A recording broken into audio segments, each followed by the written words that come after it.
Thank you, everybody, for joining us again on Reinventing Mental Health, where we're exploring all things mental health and functional treatments.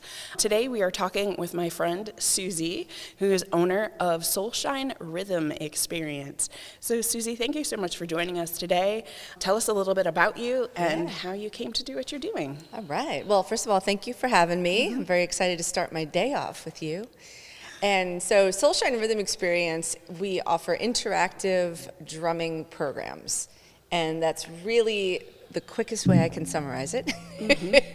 But I'll elaborate a little bit. So we provide drums, we provide percussion instruments, and we essentially unify the group through group music making. And what makes drumming such a powerful tool for that is the fact that you don't need to know anything about music, because drumming is a universal language. We operate through the heartbeat, which is something we all have in common. So as a facilitator, my role is to do that and make it easy. And that can be done for, like I said, any age group. We work with little kids. We work all the way up to people living in their golden years, you know. I like to say I've drummed with people from 0 to 103, which is totally accurate.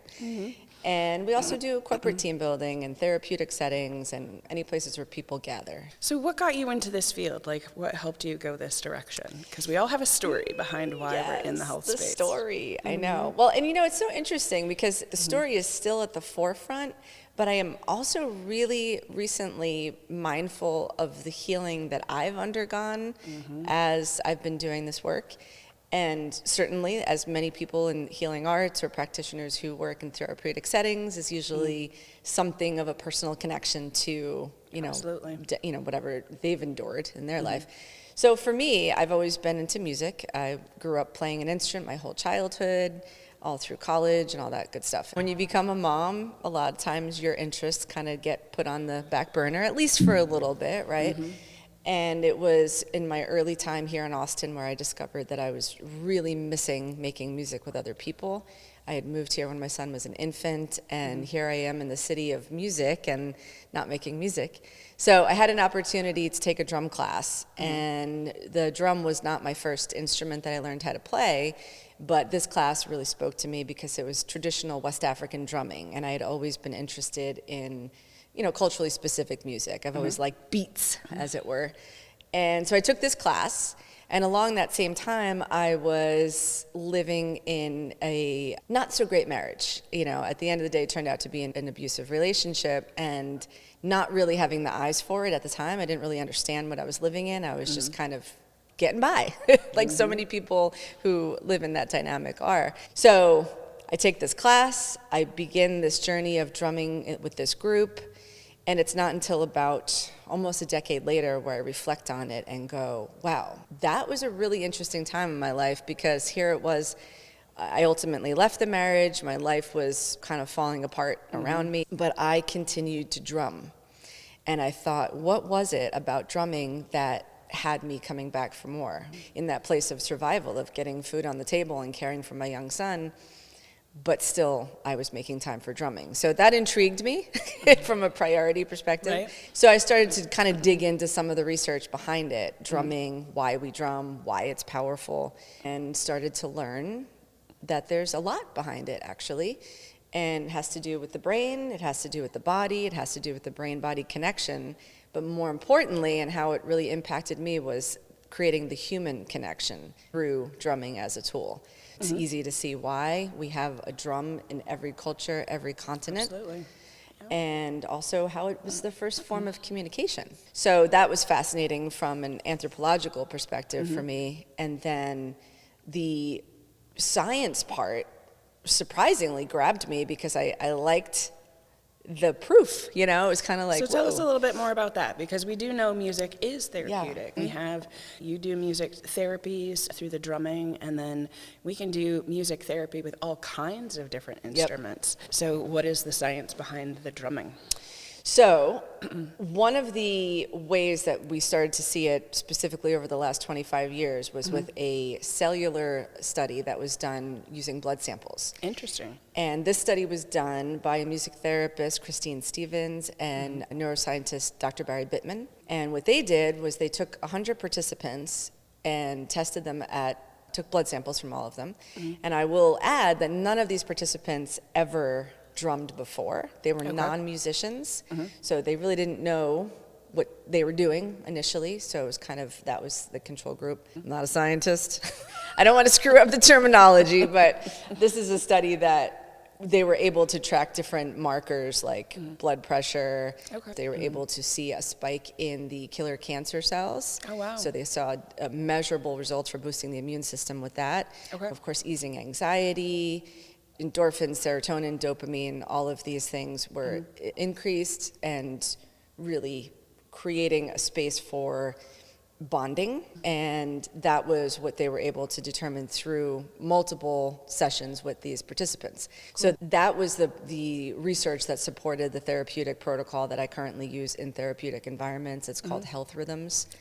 And then beyond that, what we see with the brain, and you and I have talked about this when we first met, about being able to measure the brain while actually drumming and to be able to see what's going on there. And people who are a lot smarter than me are currently doing that research.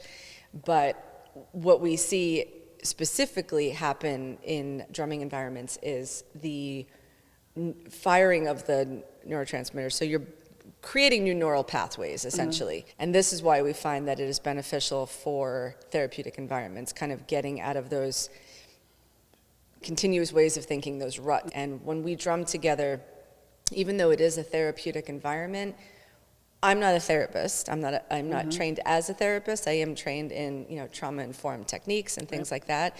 So we focus on the positive psychology. So we're really focusing on creating new positive associations in the brain. But what this does is really create some transformational thinking, I guess would be a good way to think about it. The feedback that I get from participants who have breakthroughs in our drum sessions where they didn't realize they were holding a limiting belief, or they didn't realize they had this association with being creative that was negative, and now here I give them a drum, and what that does is it empowers them.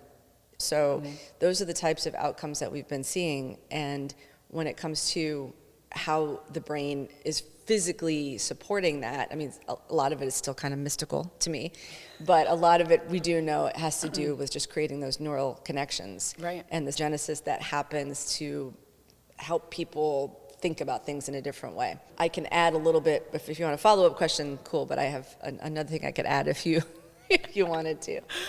So I imagine that when people are playing the drums, they're going into like theta waves, alpha waves, gamma waves. Is the research showing that? And which wave tends to be the most predominant? I don't know the answer to that question, like what is the most predominant. I know the goal is typically to get, in the type of work that I do, we don't really do a lot of trance or maybe shamanic drumming, which is definitely going to help you get more to that theta state as you described. What we're looking at is more the creative self-expression piece of it. So that's the gamma wave. Yeah. And so being able to, in real time, express yourself in a group setting where you hear that immediate auditory feedback, so you can hear how your voice is contributing, your drum voice is contributing to the group, and then when you stop playing, you can also see how it changes when you're not there. So we focus a lot on the collaborative element of group drumming, and that I've found is where the magic happens. Even though it seems like a simple thing, people are like, whoa, I matter, my voice matters. This whole sonic landscape is different if I'm not here. And it's a really cool community experience. 100%. One of the things, to go back to the brain a little bit, is people are surprised to learn how, I don't want to say deficient, I feel like that's too strong of a word, but maybe where they need to strengthen using different parts of their body. So I have begun, because I'm also very strong advocate of movement and the impact of movement combined with the music making, what that can do for mind-body connection. So we do a lot of warm-up and exercise that incorporates that bilateral integration piece. And that's huge. Yeah. And people feel that because, you're regulating the whole central nervous system by getting the left and right hemispheres communicating more clearly, right? We incorporate the feet, the legs, the hands, and reminding people that rhythm is their birthright. It's intrinsic to every aspect of your physical being.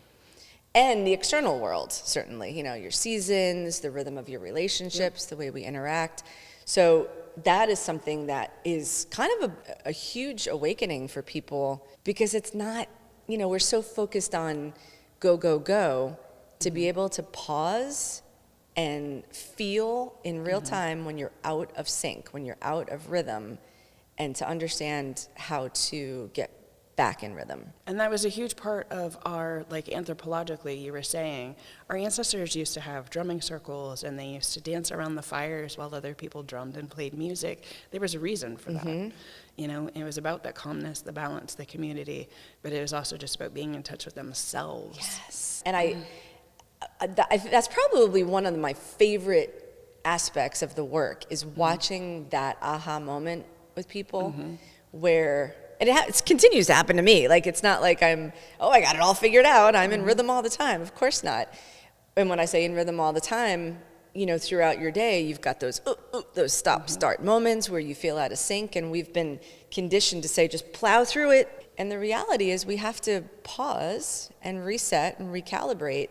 And I think drumming highlights that for people in a way that gives them permission in their daily life to go, wait a minute, I don't feel quite right here. What is my baseline rhythm? What is my internal rhythm telling me right now? And what corrections do I need to make to feel back in sync? And in the drum circle rhythmic dialogue, when you are at a sync, not only do you hear it, but you feel it, and you get more at ease with creating those corrections. And I think that's what keeps people coming back so often too. The community element, certainly. But they're they want to feel it again. And then being able to apply it to your daily life. Yeah, well, there's the rhythm of nature, and you were talking about the cycles of life and all of that, and we do get so out of sync with them, with how much we're stuck inside, we're working in offices, Yes. So I know, as a brain injury survivor, as part of my story, I was assaulted by a client that had fractured my skull, and I was having 100 seizures a day. And one of the great things for me was that bilateral stimulation. So what do you see in brain injury survivors while you're doing drumming? Interesting. I, to my knowledge, have not had an opportunity to work specifically with brain injury survivors outside of people who have had a stroke. Does that is a brain qualifies? Injury. Yep. I do work in the dementia space. I know that that's more in the disease area.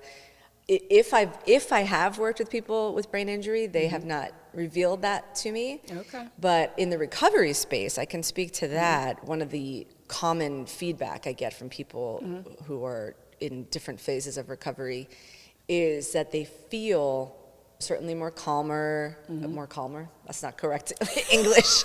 They feel calmer. They feel more relaxed. And the most, and this, I have to try not to cry when I say this, because every time I think about it, I want to cry, but they've told me on numerous occasions, numerous people, different ages, different settings, different socioeconomic backgrounds, have said they felt more connected to the group when we did our group drumming sessions than they ever felt in a talk therapy setting. Right. And I think a lot of that has to do with the somatic experience of drumming, where you're dislodging a lot of the emotion that might be, you might be afraid to talk about, or even not have words to talk about. So when you have a brain injury, the midline of the brain, the cingulate gyrus, tends to be disrupted, and it's not allowing communication from left to right and front to back the right way. But when you have bilateral stimulation through drumming or tapping or any of those things that are integrating both sides, it's easier for them to communicate, it's easier for them to participate.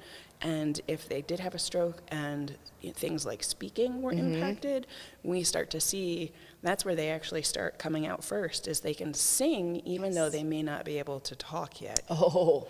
And that's so cool to watch. I'm so glad you brought up the singing part, because that is a piece of the work that I do in therapeutic settings with people living with dementia, and all different types of dementia, not just Alzheimer's, but I incorporate recorded music. So we drum along to recorded music, and then there's the singing part. And this applies to all populations that I've learned this to be true. People often just need an invitation to participate, right? So when we're doing a drumming program and I add music to it, I always invite people to sing, or I'll say, singing's allowed or something like that.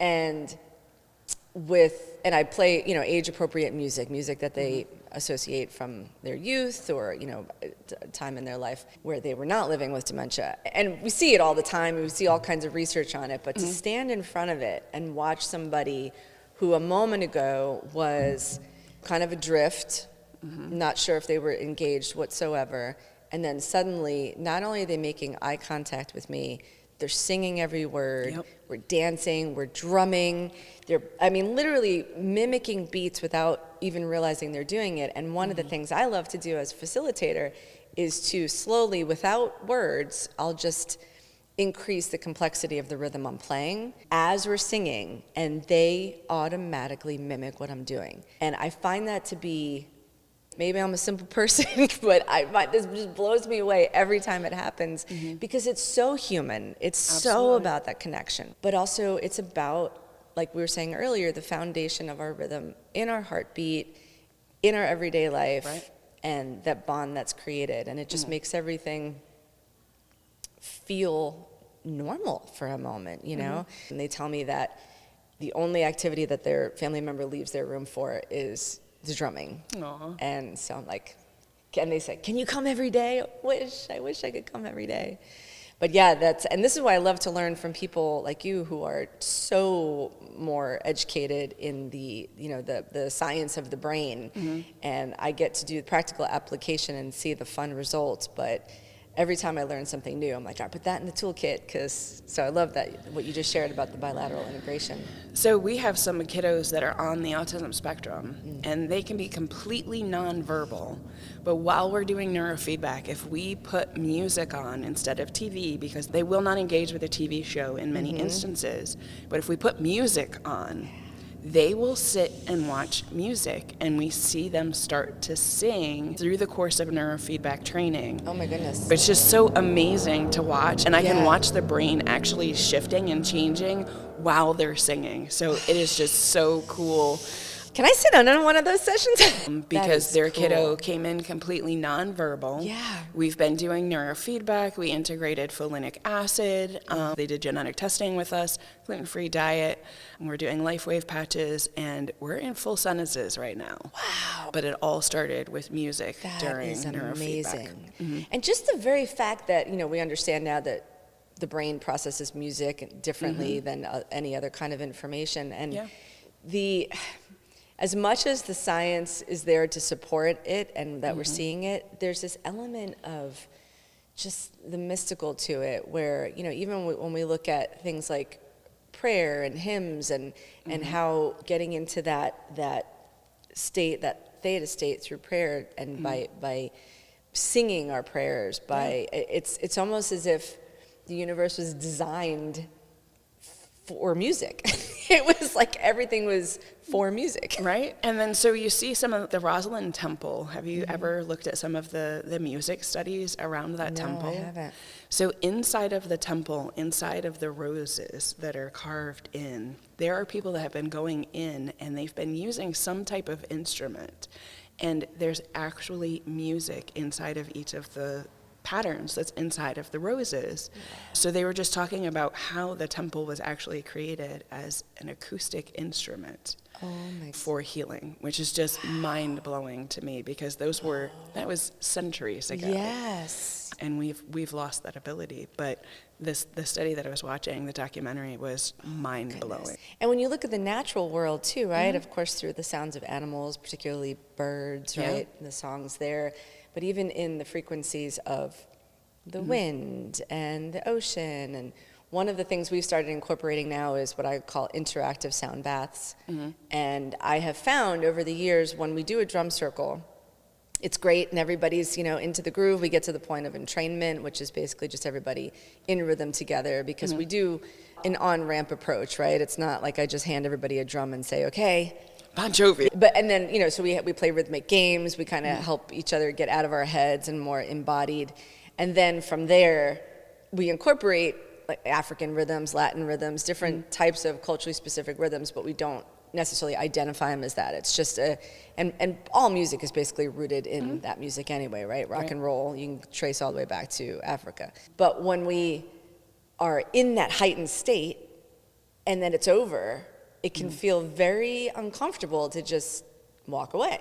Even if it's just a recreational setting. If it's a therapeutic setting, even more so, because we've shared, we've become vulnerable, we've created this container of security and fun, and just everything feels so good in there. Yeah.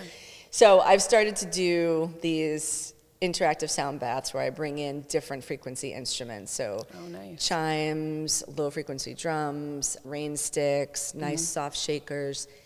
And everybody gets to choose whichever instrument they want to play. And this is something I talk about a lot with participants, because everybody, or I should say most people, are not familiar with different timbres of different drums. So I always say, go smack them all and see which one resonates with you, literally, with our own energy frequency, right? And that can change throughout the course of a circle. But back to the sonic sound bath part, so everybody has their instrument, and we set it up for success because all the chimes are tuned to be in harmony, so we don't have to worry about wrong notes, which everybody gets very excited when I say that. No wrong notes. And then we create a very gradual buildup of the rhythm. So then again, we're working on patience, we're working on listening, we're hearing each other, we're contributing. And there's always an invitation also to just sit back and let it wash over you. Like, you don't have to participate, but everybody always does because it's fun. And then at the end of it, we gradually finish it out. And so we're getting additional healing benefits from the different frequencies, but now we've completed our time together in a more kind of way. Right. You're not like, okay, get back to work now, everybody. And in that moment, I've heard just magical things happen with the harmonics of the different instrumentation, where you start to actually hear voices overarching the whole experience, and we all finish and we look at each other and we're like, all right, who's going to mention the voices? Because nobody wants to think, are you hearing voices? I'm hearing voices.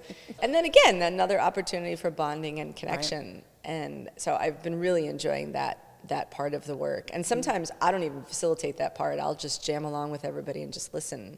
So I get a lot of benefit out of that too. So I know that because music is such a part of us, like even infants will respond to music, and you can see babies who, as far as we know, have no knowledge of music. They start moving their bodies. You can watch them do it.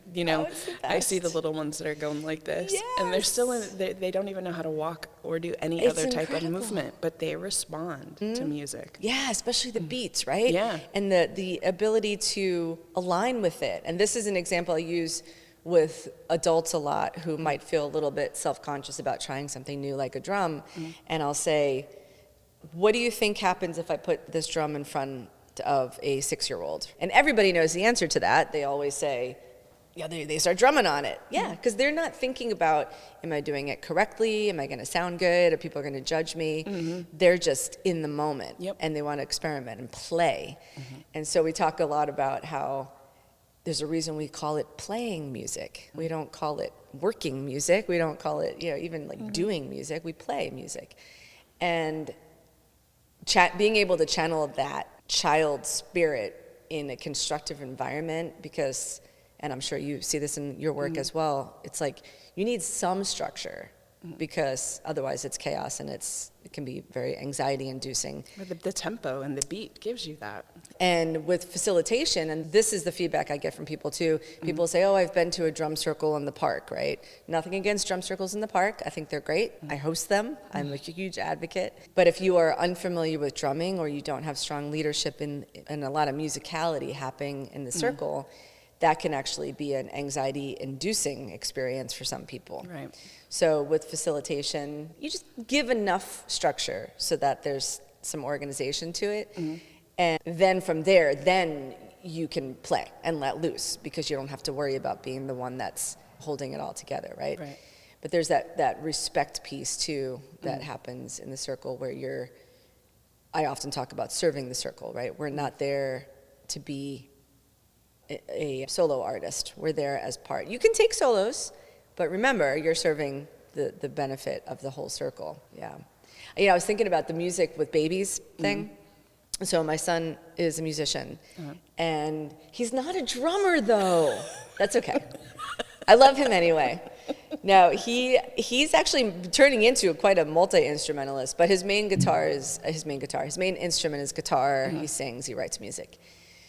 And I've been noticing the music that he's drawn to is very much aligned with the music that I was listening to when I was pregnant with him, but also leading up to being pregnant with him, and then having on around the house when he was very young. Yep. And what's interesting about it, it was a phase for me musically. I like the style of music that I was listening to at that time. It was a lot of like bluegrass, alt country, bands like Wilco and Jayhawks, and of course a lot of Grateful Dead, always a lot of Grateful Dead, still a lot of Grateful Dead. Can you imagine the drummer girl listening to the Grateful Dead? Anyway. No, not at all. But I have something to talk about that if you want.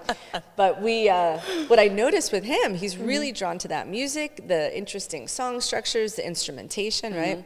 And when I was listening to a lot of that stuff, it was not necessarily a happy time in my life. I mean, of course, being pregnant is joyful in and of itself, but in the context of what I was going through with my marriage, it was not a time where I was like blissfully, pregnant with my first baby kind of vibes. But the music was my salvation in a lot of ways, to be able to have that escape.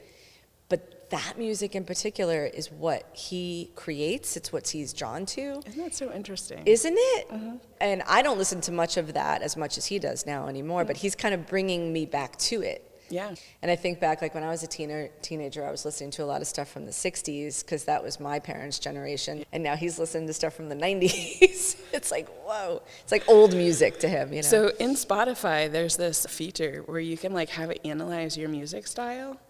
And my 20-year-old, he came to me the other day and he's like, Mom, this is blowing my mind. And he showed it to me, and it says that based off of the music that he listens to and like how many different genres and stuff like that, his musical age is 86, even though he's 20. I love that. So we were looking through all of the different music, and he's listening to the stuff that my grandparents listened to while we were around them, and my parents. Some of his favorite music is from the 40s and 50s. Oh, I love that. Which I just, the songs that he's listening to. So music is just so interesting, and how we pick it up, and how we translate it as we age. I will say I love the fact that, technology with all its problems, I do love the fact that music is more accessible than it's ever been. Oh, absolutely. I know a lot of artists who are maybe wouldn't agree with me on that from a monetary compensation perspective, which I get 100%. Yep. When I was a teenager, to be able to find the music, that I like to listen to now, I love world music, I love highly percussive global beats music, was very difficult to get your hands on, and as was a lot of the stuff that you're referring to that your son's listening to now, right? Yeah. But to be able to have access to all that and create that taste profile, and then also what that's doing for your brain, because I thought this is a really fascinating study I read somewhere along the way. Don't ask me where or who did it. I apologize for not being able to give credit for it, but it was about how our brain processes music just as passive listening, and it was talking about highly rhythmic or polyrhythmic music, which is what a lot of the work I do is based in, right? So African drumming, Latin drumming, Eastern drumming, a lot of those rhythms are like puzzle pieces, where the rhythms themselves or the patterns, I should say, are created so that they fit together perfectly like a puzzle, right? Yep. And that is what gives that feeling of the music moving forward, right? So if one of those is out of sync, it doesn't quite work. So that is a wonderful thing about goal setting during a drum circle environment. It's like, okay, this is what we're listening for. We're listening for what we call the lock. So all of that to say, when you're listening to rhythmically complex music, your brain processes that differently too. And classical music kind of fits that bill a lot. So it was talking about how we tend to being able to retain information so it's good study music. So if you're reading, if you're studying, listening to classical music can actually help your brain absorb and retain that information because of the way your brain is processing the music simultaneously. Beethoven, who was actually deaf, but the music he wrote because he felt the rhythm in his body, which that was intriguing to me. And I think that's what's so cool about when we know what's possible, like inspirational stories like that, and you think about, the prodigies, like the Mozarts, and I think as adults, because I've had the incredible opportunity to drum with people who have never played an instrument in their life, and they're 90 years old, and the joy that brings them to go, oh, wait, I'm doing this. Like, I'm having the opportunity to make music.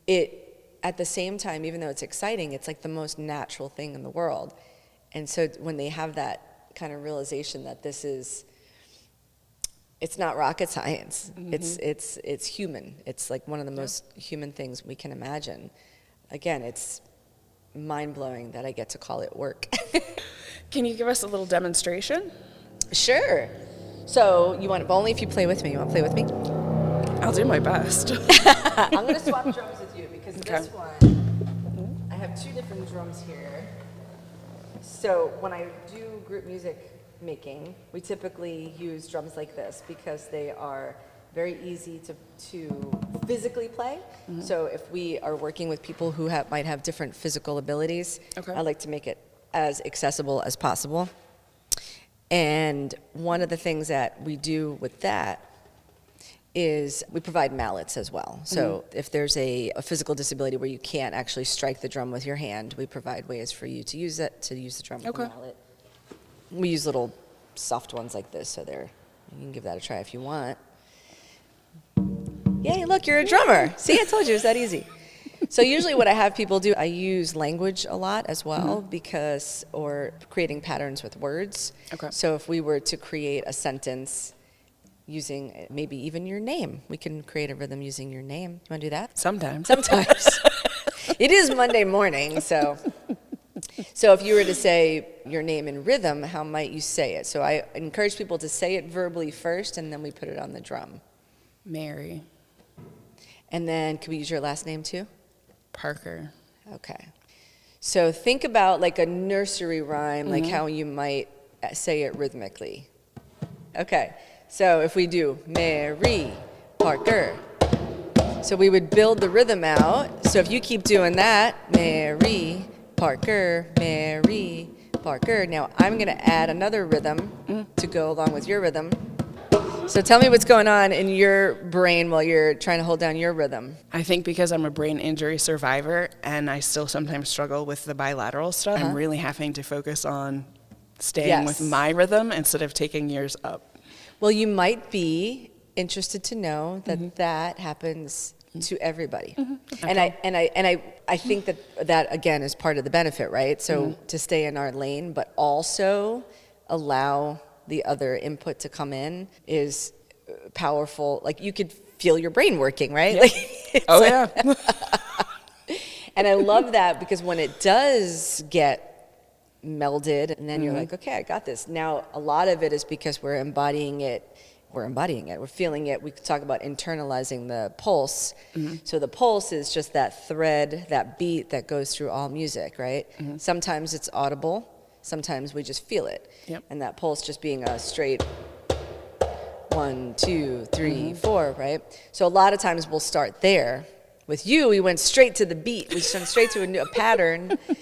So if we've got just this going and the whole group is doing this, even this simple unity is very powerful. Right. So a lot of times we'll start here and then invite people, okay, now you can just add more of yourself to the rhythm.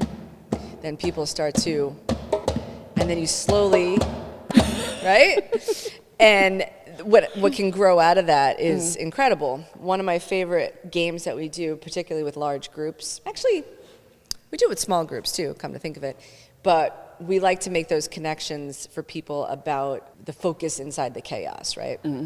So if you've ever been on 35, you know what I mean about focus in the midst of chaos. But there's that feeling like you were just describing where you're trying to stay focused on the rhythm that you're playing, however, you're allowing for the input, right? So we make that analogy with everyday life. And anybody who's a parent, anybody who's in any leadership role, anybody who is a human being living on the planet with a heart understands the challenge of that. It's very easy to get stuck in your own little world and stay focused there, but that's not realistic. Like, we have to be able to account for interacting with other people all day long, but not losing sight of our own rhythm, of our own flow. So I think drumming really highlights that, because imagine if this room was full of drummers, we had 30 people. Oh, the feeling would be... 30 people each playing something different. When you can internalize the pulse in your body and you don't have to physically play it, it's very empowering to know what that feels like. You probably come across this a lot in your work too, but I often will use the analogy of who has that friend that's like the Energizer bunny, right? The person that's go, go, go, go. Maybe you are that person. Sometimes I'm that person. But if you're a more chill person, how do you get in rhythm with somebody who is not operating at that rhythm? We adapt. Yeah, it's that balance part. And so when you're able to feel that tactile, audible representation of that on the drum, you tend to notice it more in your everyday life, and you start to realize, okay, if this person is operating at 100 miles an hour, I'm not feeling that today, but I got to meet you where you're at.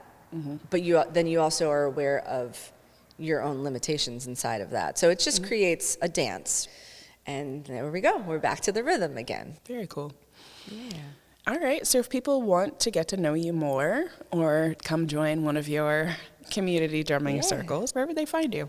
So all of the places, most of the places. So we have a website, soulshinerhythm.com. Soulshinerhythm.com has a list of our events, as well as all the different services we offer. So whether you're looking for a therapeutic drum circle or recreational, or maybe you just want to have a drum circle party at your house, these are the things that we offer. We also have a list of resources so you can learn more about the benefits of drumming, studies that have been done in the workplace on things like retention of employees to supporting burnout and all that kind of stuff. Taking care of your team through interesting methods. And then we also have Instagram at Soulshine Rhythm. And we have a YouTube channel that is slowly growing. So come and be one of our foundational members of our YouTube page, Soulshine Rhythm Experience. And yeah, we're based in the Austin area, but we travel a lot. And I'm really excited because we're going on tour. Tell me about that. I didn't know that. So I'm calling it the Let's Get Real Tour. Okay. Because at the core of what we do is showing up in real spaces. We live in a very digital reality, and more I'm hearing people being disgruntled with that, especially with the onset of AI and different things where you're kind of like, I don't know what's real anymore. I'm real. Our drum circles are real. These drums are very real. And people love that. They need it. We're social creatures. We need other people. I remember reading somewhere once that we need connection as much as we need food and water. And so that's what I'm trying to provide. So what we're doing right now is inviting people to nominate real spaces where you'd like us to bring a drum circle experience. Okay. So these events we're not charging for these events. Okay. We're going to have a handful of nominees, and we're going to have the community vote, and we're going to pick our top 5 and go out into early 2026 and facilitate drum circles in 5 brand new locations that we've never drummed before. Oh, cool. So how do people help you pick those locations? So you can follow us on social media, and with a link to a Google form where you just drop your email and tell us what location and why you think it inspires you. Okay. And then we'll post our nominees, and hopefully we'll be at a drum circle near you. Awesome. That sounds so exciting. I'm so happy for you guys. Hey, thanks for chatting with me about this, Mary. Thank you for coming in today. I'm so glad that we got to do this. Yay. All right. Well, thank you everybody for joining us again on Reinventing Mental Health. Make sure you like, share, subscribe, and follow.